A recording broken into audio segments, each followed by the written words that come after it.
Bueno, lo primero que vamos a hacer para quitarle el ruido a esta silla, entonces es efectivamente revisar de dónde proviene.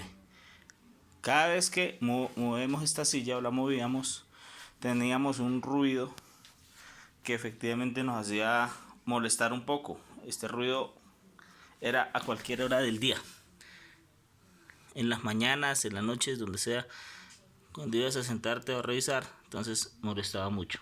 Entonces ya les voy a comentar cuál fue la solución. En estas partes que les estoy señalando aquí se causa fricción. ¿Sí? Fricción. Simplemente usamos un aceite cualquiera y le aplicamos en estos lugares, así como lo vemos. Acá también. Aplicar buen aceite y con eso dejará de hacer ruido, el molesto ruido que tenía diariamente. Gracias.